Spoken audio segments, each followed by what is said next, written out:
આજે ખેડૂતના કોઈ મુદ્દા માટે એટલી પબ્લિક ભેગી થઈ જાય તો 24 કલાકમાં નિરાકરણ આવે તો મારો ખેડૂત જાગતો નથી. અત્યારે સમય નીકળ્યો ને, ટોટલ વસ્તુમાં લાઈન છે. હજી ભારતીય જનતા પાર્ટીને મત આપો એટલે ગુજરાતમાં આવી જ પરિસ્થિતિનું સર્જન થશે. આવી વાત અમે નથી કરતા, પણ હવે આવા આક્ષેપો અને આવી વાત સરકારને કરી રહ્યા છે ખેડૂતો. એક તરફ પેટ્રોલ અને ડીઝલના ભાવ વધ્યા છે, ખેડૂતોને ડીઝલ મળતું નથી, એના જ કારણે તે લોકો હેરાન પરેશાન થઈ રહ્યા છે. અને પોરબંદરમાંથી એક એવો વિડીયો સામે આવ્યો છે કે વિડીયોને કારણે અત્યારે હાલ લોકોની અંદર ભારે ભયનો માહોલ ફેલાયો છે. આખો આ મામલો શું છે તેની વાત આ વિડીયોમાં. નમસ્કાર, હું હંસિની અને તમે જોઈ રહ્યા છો નિર્ભય ન્યૂઝ. અત્યારે હાલ આમ આદમી પાર્ટીના નેતાઓ દ્વારા પોરબંદરને લઈને એક વિડીયો છે તે શેર કરવામાં આવ્યો છે. આ પોરબંદરના વિડીયોમાં ખેડૂતોની લાંબી લાંબી લાઈનો જોવા મળી રહી છે.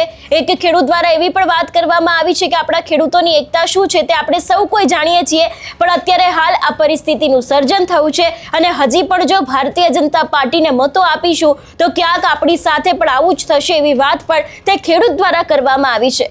ફક્ત આ વાત હવે સૌરાષ્ટ્ર પૂરતી સીમિત નથી રહી. ઘણી બધા એવા વિસ્તારો છે ગુજરાતના, અલગ અલગ ઘણા બધા એવા ભાગો છે કે જ્યાં અત્યારે પેટ્રોલ અને ડીઝલની અછત સર્જાય છે.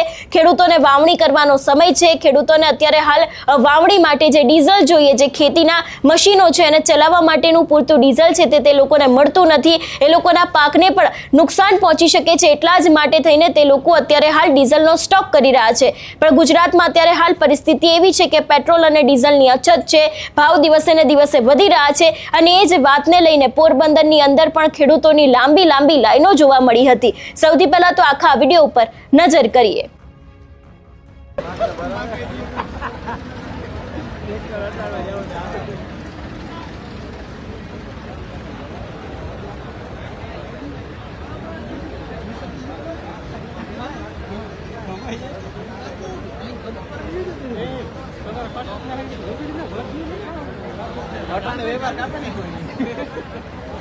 ખેડૂતો ગઈકાલના વારામાં ઉભ્યા, અત્યારે 10 લીટર મળે છે.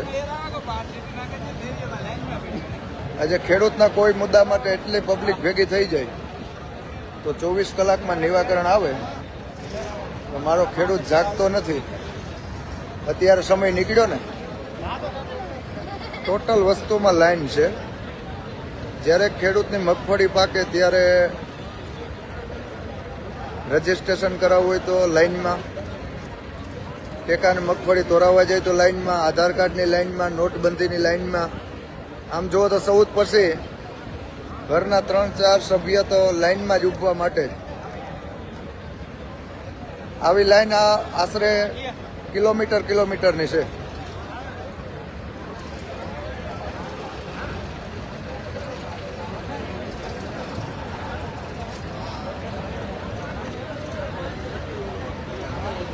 ખેડૂત બોલતો નથી.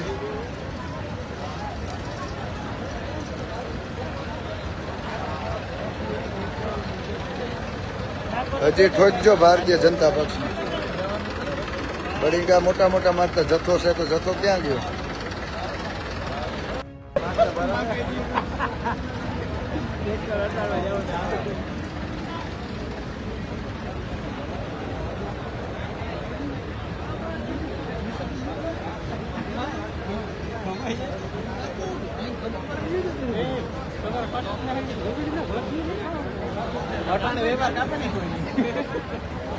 ખેડૂતો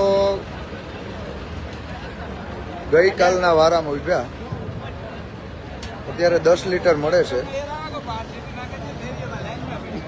આજે ખેડૂતના કોઈ મુદ્દા માટે એટલી પબ્લિક ભેગી થઈ જાય તો 24 કલાકમાં નિરાકરણ આવે તો મારો ખેડૂત જાગતો નથી. અત્યારે સમય નીકળ્યો ને, ટોટલ વસ્તુમાં લાઈન છે. જ્યારે ખેડૂતની મગફળી પાકે ત્યારે રજીસ્ટ્રેશન કરાવવું હોય તો લાઈનમાં, ટેકાની મગફળી તોરાવવા જાય તો લાઈનમાં, આધાર કાર્ડની લાઈનમાં, નોટબંધીની લાઈનમાં.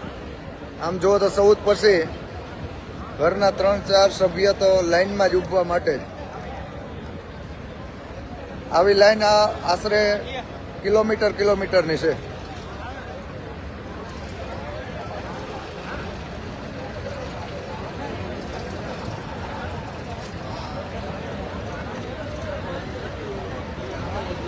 ખેડૂત બોલતો નથી.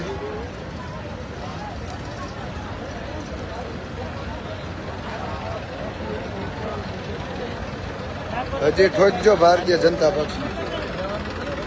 બળીંગા મોટા મોટા મારતા જથ્થો છે તો જથ્થો ક્યાં ગયો? એટલે અત્યારે હાલ પેટ્રોલ અને ડીઝલની જે આખી અછત સર્જાઈ છે એમાં પણ આપણે આજે જોયું કે પેટ્રોલ અને ડીઝલના ભાવમાં વધારો થયો હતો. એક તરફ હજી હમણાં થોડા સમય પહેલા જ 2 વખત ભાવ વધારો કરવામાં આવ્યો હતો, ત્યારે આજે ફરી એક વખત ભાવ વધારો કરવામાં આવ્યો છે.